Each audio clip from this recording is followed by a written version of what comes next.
Aloha and good afternoon, everyone. It is Thursday, October 16th. It's 2:32 p.m. and I call the Committee on Government Efficiency and Customer Services to order. We have with us here in the chamber committee members Cordero and Ishimoto. Our Vice Chair, Councilmember Wire, is excused. Pursuant to Hawaii Revised Statute, Section 92-3.7, this meeting will be conducted as a remote meeting by interactive conference technology with the following procedures in effect for the meeting. Members of the public will be allowed to provide oral testimony on all items in the agenda in two ways: in person in the council chamber and remotely. Remote and in-person oral testimony will be allowed when each agenda item is taken up and is limited to a 1-minute presentation on each item. As both English and Hawaiian are the official languages of the state of Hawaii, pursuant to Article 15, Section 4 of the Hawaii State Constitution and Section 1-13 of the Hawaii Revised Statutes, members of the public may testify in either language. For oral testimonies offered in Olelo, Hawaii, additional time as may be necessary will be allowed for the testifier to provide an English translation of their testimony. All persons who have registered to testify in person will be called upon first. When your name is called, please come up to the testifier podium and state your name for the record. Persons who have not registered will be given an opportunity to testify following the registered testifiers. After in-person testimony is concluded, I'll proceed to remote testimony via video conference or phone. When I call your name or the last 3 digits of your phone number, please unmute your audio and press *6 when prompted. HRS Section 92-3.7 requires that all votes at remote meetings be conducted by roll call unless unanimous. Therefore, I'll first call for objections, and if there are any, I'll call for a roll call vote. Written testimonies, including the testifier's address, email address, and phone number, will be available to the public as described on the posted agenda. As a courtesy, please turn off or silence all cell phones for the duration of this meeting. Thank you very much. We'll dive into agenda item number 1, which is Bill 5, 2025 CD1, relating to animal recovery. This bill would amend Chapter 12 of the Revised Ordinances of Honolulu, 2021, to address the duties and functions of a farm animal control contractor. Members, we do have a departmental communication. That's number 770 from the Department of Customer Services offering comments and recommendations on the bill. We also distributed a hand-carried proposed CD2 identified as OCS 2025-087/10/13/2025 at 9:35 a.m., which makes the following amendments. First, it amends the second sentence in proposed ROH 12-blank.2a to clarify that the reference to animal control contractor is the farm animal control contractor. It also makes miscellaneous technical and non-substantive amendments. Before I call up the Director of the Department of Customer Services, I'm going to call for testimony.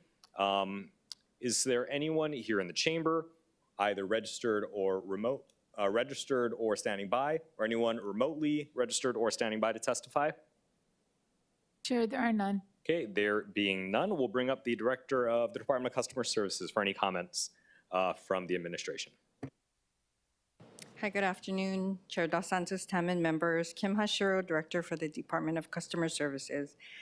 As relayed in our testimony, our comments and recommendations include trying to streamline the process by removing the requirement for the notification posting and also the annual report. But other than that, we are open for any questions. Okay, members, any questions for the Department of Customer Services? Okay, there being none, members, we are in discussion. Any discussion on this item? Okay, there being none, the chair recommends that Bill 5, 2025 CD1 be amended to the hand-carried proposed CD2, identified as OCS 2025-0827-10-13-2025. Any objections or reservations? Hearing none, the bill is amended to a CD2. The chair then recommends that Bill 5, 2025 CD2 be reported out for passage on third reading. Any objections or reservations? Hearing none, so ordered. This brings us to agenda item number 2. This is an informational briefing for the review of the Hawaiian Humane Society's FY 2025 annual report on the city's animal services contract. Members, a copy of their report was distributed to each of you. It's also available online as miscellaneous communication 536. The Humane Society will give a brief presentation on this report to the committee. We have with us Anna Neubauer, the President and CEO of the Hawaiian Humane Society, and Kim Hashiro, the Director of the Department of Customer Services, who will be standing by. I think we're going to prepare putting the slideshow up. While we are waiting to do that, I'll call for testimony Clerks, is there anyone registered to testify either in person or online, or anyone standing by either in person or online to testify? Chair, our registered testifier online is not signed on. Okay, very well. Well, we'll proceed. I see it. I see the PowerPoint on the screen, so we'll proceed with that.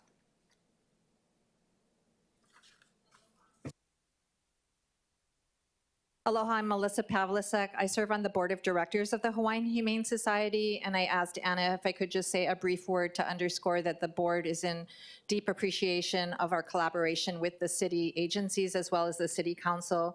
We recruited Anna to lead our organization several years ago. She's done a fantastic job, and if you have not been out to our new facility on the west side, please do come, and I'm going to turn it over to Anna. Thank you. Thank you, Melissa. Thank you, Committee Chair Dos Santos Tam and committee members. We appreciate this opportunity to be here today and to present on our fiscal year 25 report.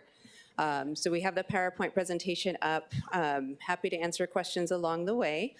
We can go to the next slide.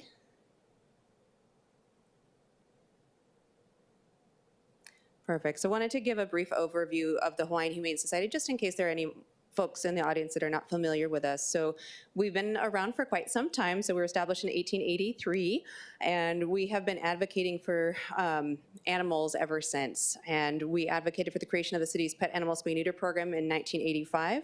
Since then, over 230,000 animals have been spayed and neutered and received those services under our administration. We've opened Oahu's first high-quality, high-volume spay-neuter center in 2018, expanding access to low-fee services to prevent the birth of unwanted pets and free-roaming cats in our communities. We've advocated for the creation of the city's free-roaming cat spay-neuter program in 2018. Since then, over 48,000 cats have been spayed and neutered, which is fantastic. We have adopted animal welfare and sheltering best practices and incorporated the tenets of people and animals and community together, facilitating a 70% decline in euthanasia rates since 2019. And then most recently, we have opened our Kosasa Family Campus at Ho'opili in Ewa Beach in 2023, expanding to 2 fully equipped animal shelters to better meet the needs of the entire island. All right, next slide. So our animal services contract, we have a long-standing history with the city and county to perform the services of the animal services contract, which we're very proud of. And we do that by sheltering animals, by reunification of pet animals, and animal law enforcement. The services currently performed by the Hawaiian Humane Society under our contract with the city and county include our field services team and our animal law enforcement piece, our community pet sheltering. We have animal admission, so animals coming into our care, and the care of the animals, and veterinary services, as well as the administration of the city's subsidized spay-neuter programs, which are the Neuter Now for pet animals and the Feline Fix for free-roaming cats. Next slide. So I'll get into our year-end review. And then we'll talk about our program specifically.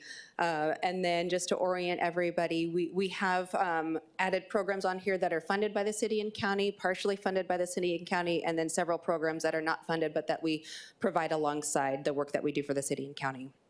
So the first one, the main one of our focus for the city and county is our field services program.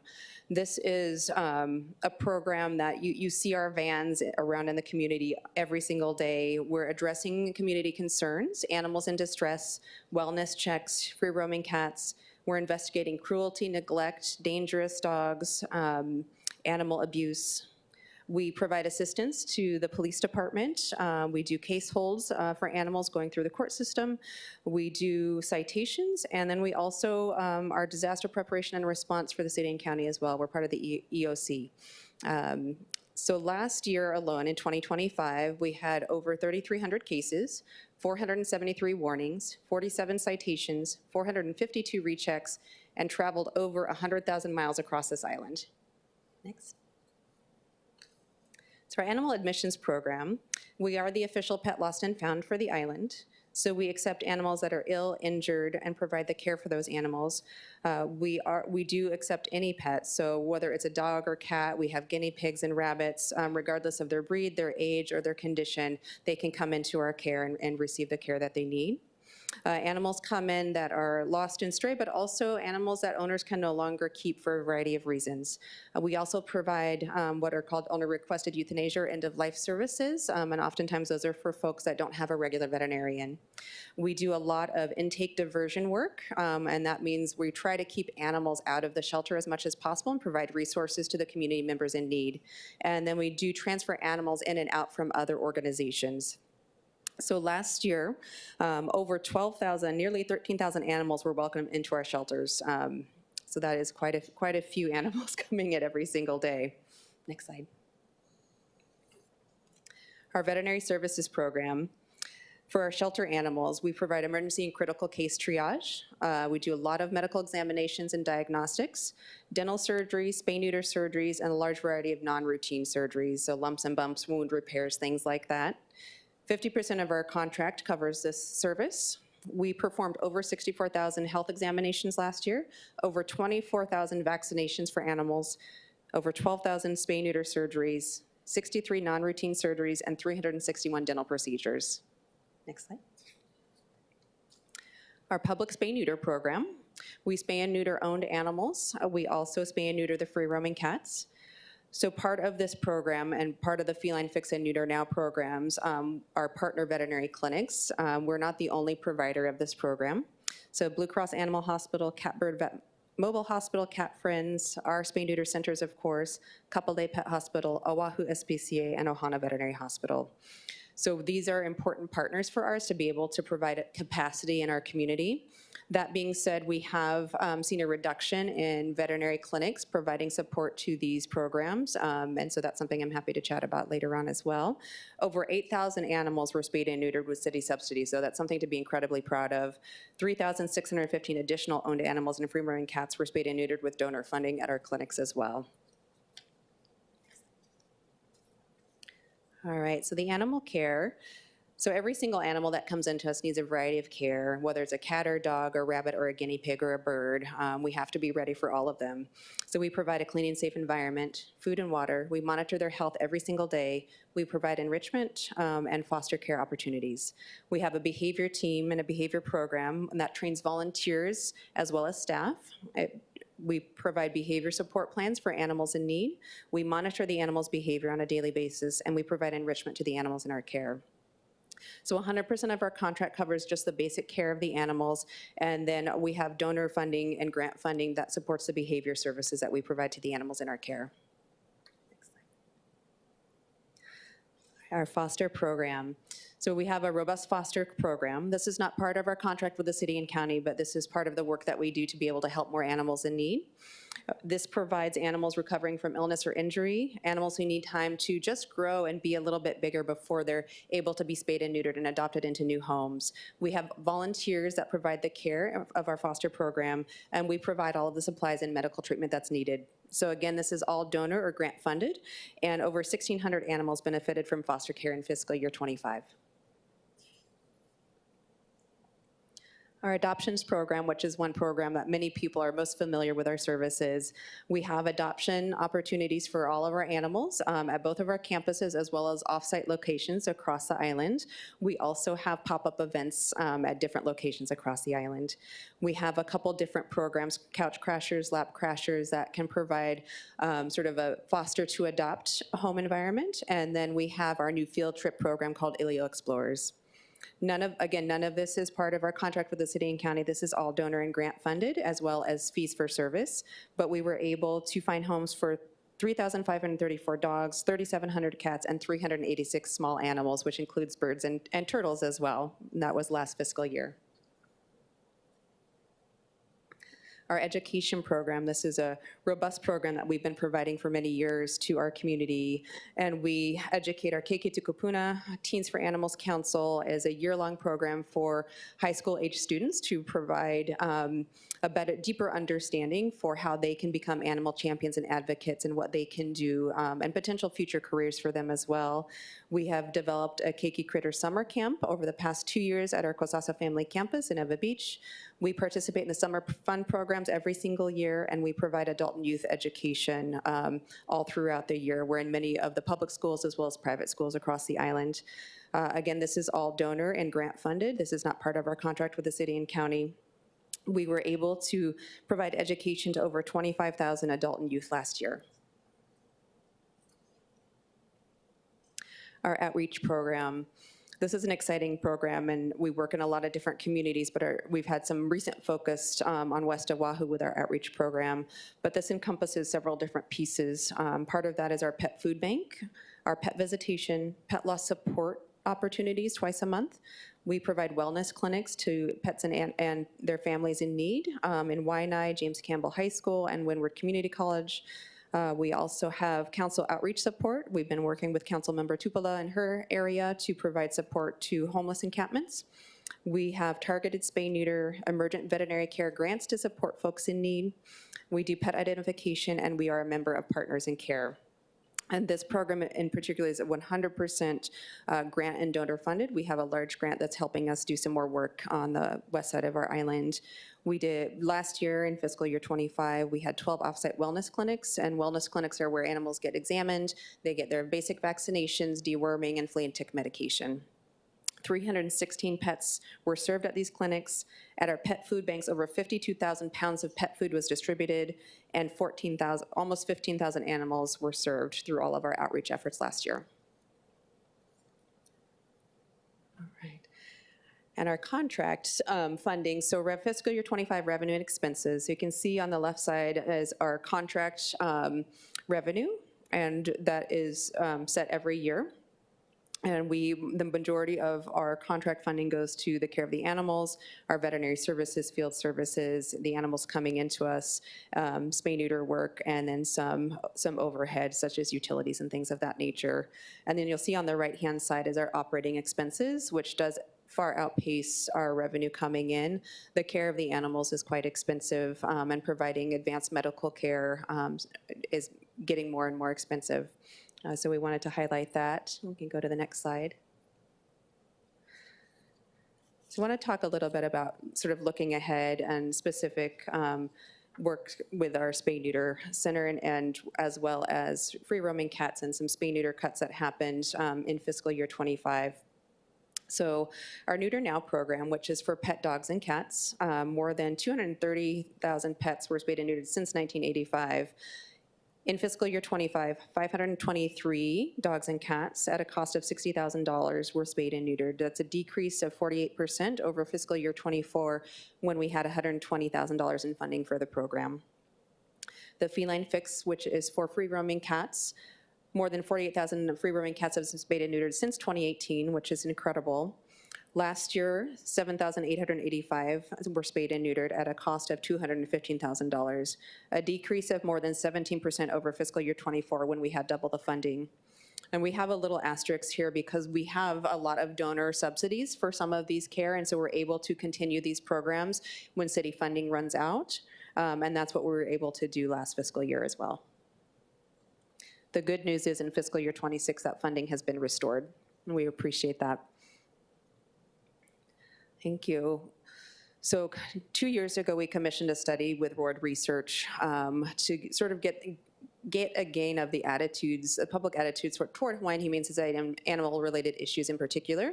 And of note, for the free-roaming cats, we were really excited to see this information come out. So based on respondents' observations, the proportion of stray cats, which they said were spayed or neutered, continued to increase. It was up to 70%, up 32 points from 2018. So that's incredible news. That means our spay-neuter is working, and more cats that are out in our community are spayed and neutered and not reproducing. Also of note, for those folks that responded, they didn't know if the animals that they're seeing in their community are spayed or neutered. That number has declined dramatically over time, which is fantastic. And for this fiscal year 26, we did receive an increase in funding, which we're very grateful for, and the spay-neuter funding in particular was restored to those 2024 levels. So we're able to provide more services this year for free-roaming cats as well as pet animals in our community. And then just a breakdown of our fiscal year 26 funding sources by program. So basic animal care services, again, animal law enforcement, community sheltering, spay and neuter. That's part of our contract with the city and county.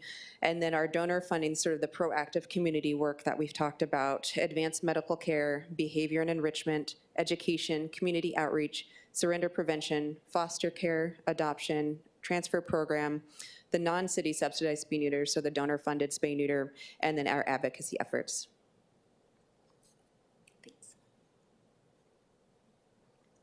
And then our projected revenue and expense difference for fiscal year 26, again, it's early on, but we do have another projection of running a deficit against the contract funding for this fiscal year. Again, as we know, the price of doing business every single day continues to increase. And with tariffs and other things happening, this is our best guess at where we're going to land at the end of the fiscal year as of right now. Happy to answer any questions. All right, members, any questions? Councilmember Cordero. Oh, thank you, Chair, and thank you very much for the work that you all continue to do. I do have a question relating to the emergent grant, veterinary care grants. Whom are the grants from, and for whom do those people who are the people that qualify to get their pets emergent grants? Yes, so that we have an anonymous donor that funds that support for us, which is fantastic. And then if there are grant, sort of more foundational grant funding that we can get for that fund, we will do that, but most of that is funded right now by an anonymous donor. And then either veterinary hospitals or individuals that our team members are working with identify those individuals or animals coming into our shelters where the reason for relinquishment or surrender to the shelter would be because of an emergent medical cost. And if we can help provide that care for that animal so the animal doesn't have to come into the shelter and that keeps the pets and families together, we want to do that. And so that's how that grant funding works for our community. Okay, so a condition would be if they were not able to get that emergency care, then they may have to then give up their pet. Potentially, yeah. So if they, let's say their animal got hit by a car or something like that and had a fractured leg and it was going to be $7,000 to repair, they may not be able to afford that. And we've seen some of those cases come in, or we have had a case recently where they were diagnosed with a bladder stone and couldn't afford the surgery. And so we needed to step in to help with that. And we're able to keep those families together when we do that, which is great. Understood. And for the different wellness clinics that are put on even at the community college and the high schools, Yes. Were those pet-specific wellness clinics? Those ones have been pet-specific wellness clinics, yes. We have partnered on a few human and pet. Yeah. But the ones recently have been pet-specific, yeah. The last couple of months we've been working with In Peace to support that community there. Oh, that's great, because I know that there are needs in probably our shared areas, mine and committee chairs, shared areas in Kalihi, but how do you determine because I'm sure that capacity and capability is difficult from Hawaiian Humane Society's ability, but how do you determine which communities to then hit up? Yeah, that's a great question. So we received a grant to focus on our Waianae specific community areas. And so that's part of why we're focusing there right now. But we're happy to work with council on communities in need. And we'd be happy to have some more conversations with you offline on that. I see. And I know that maybe you don't have it, but maybe the department may have it if the department or HHS has information about, other than Waianae, if there are other communities that may have that need. Do you happen to know that? Not off the top of my head, but we could look into that. Oh, okay. Yeah. That would be great to know. Yeah. Let's see. Oh, sorry. I'll open it up. Oh, okay. Also, I was wondering about, I know that you highlighted all the different places and programs that for outreach, but I'm sure that staff capacity may pose an issue, even with the actual new programs out in EVA with the Kosasa campus, or I forgot what it was called. It's also Family Campus. Family Campus, yes, thank you. But I was wondering how has staffing been to push out the work for the contracts? Staffing for us. So it's improved, which is fantastic. That's I good. think the one area we continue to struggle is hiring veterinarians, and that's something that is an issue across the country right now. There's not enough of them for all the work that needs to be done. So we're continuing to work on that. We are fortunate with that we have some volunteer veterinarians and veterinarians that come and work for us on a per diem basis. Yeah. So we're able to continue to do the important work that we do. Oh, that's good. Yeah. Oh, and also, this might sound weird to ask, but whether it be at the state level or at the city level, is there anything policy-wise that's prohibitive from HHS doing their work as well? That's a great question. Oh, yeah.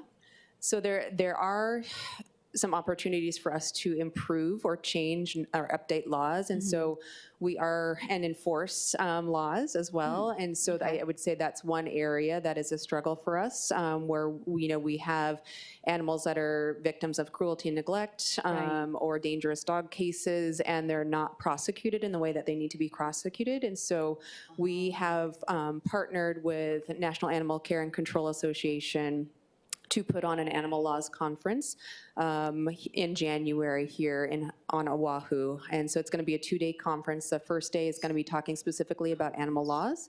And then the second day is going to be focused on forensic veterinary medicine to provide some training and education for our veterinarians.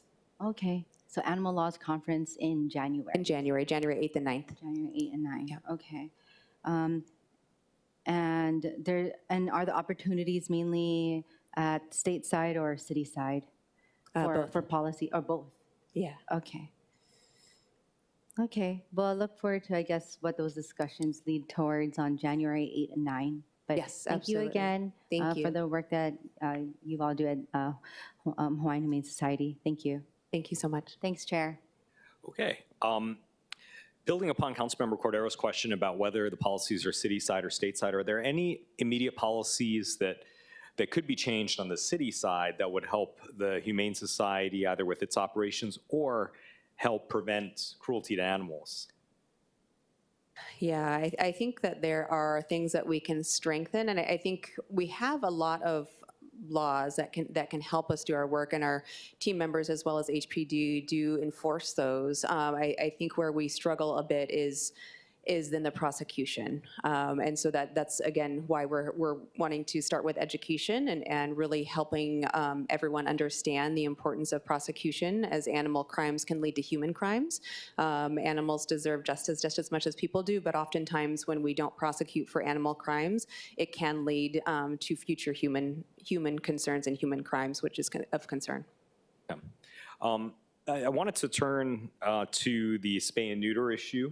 I know there was a slide about this, but as you mentioned, it's difficult to get veterinarians to participate in this program because the reimbursement levels are fairly low. How are those levels set, and what can we do to modify those to make it more attractive for veterinarians to participate? Yeah, thank you for that question. So the levels were set in ordinance, and it recently has been changed, but we're working on changing those in administrative rules with our CSD friends. And so that's a process that we're right in the middle of. I think what needs to happen is an increase in the reimbursement fees in order for veterinary hospitals to participate. Again, the cost of doing business has just increased dramatically since these programs first started a couple decades ago.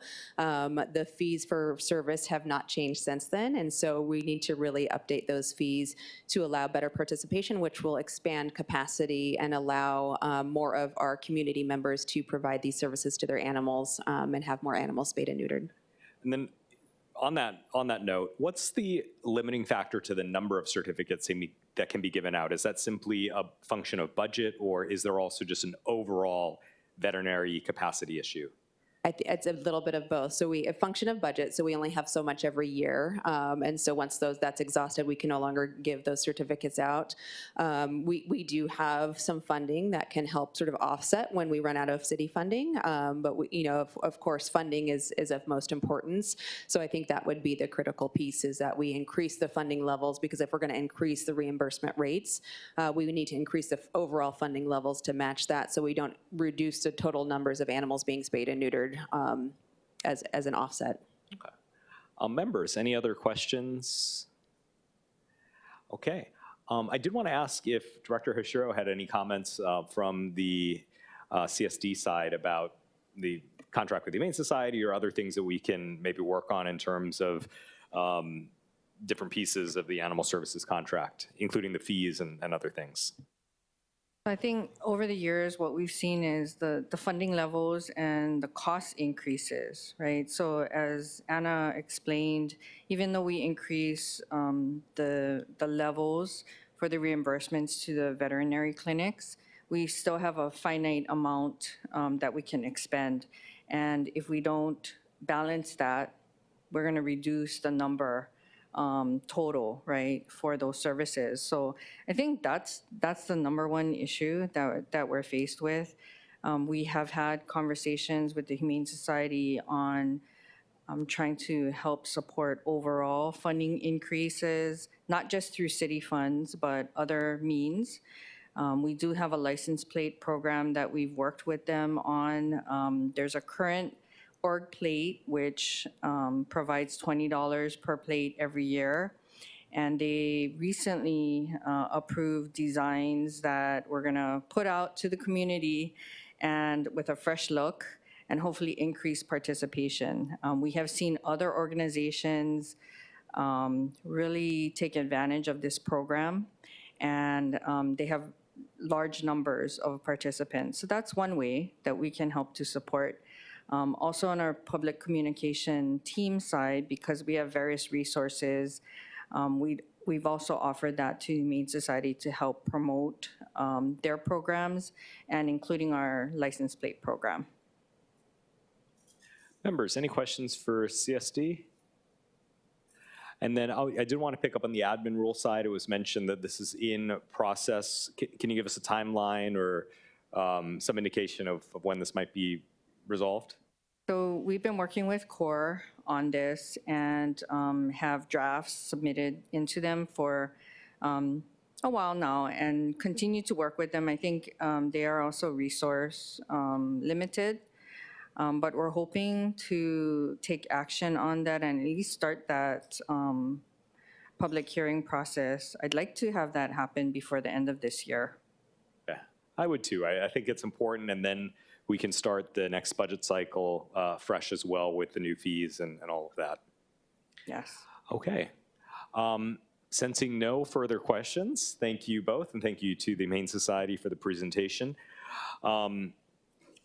Let's see. I did call for testimony earlier, but I do see that our registered testifier is here remotely. So Angela Melody Young, if you'd like to testify, please proceed.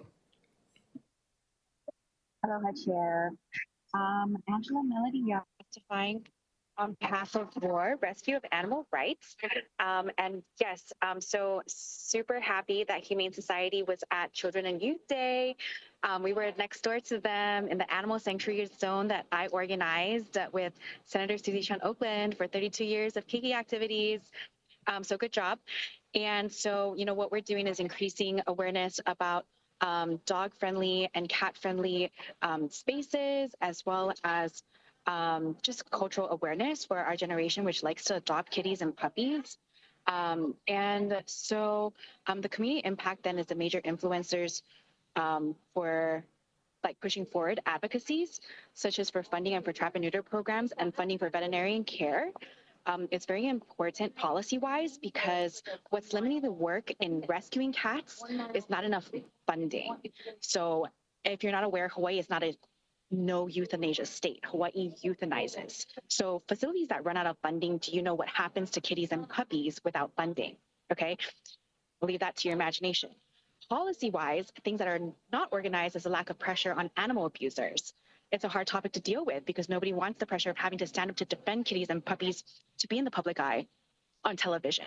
So, you know, what we can do to speak positively about cats and dogs is the very first step to being a community influencer, to raising awareness about cat and dog friendly initiatives. So thank you so much.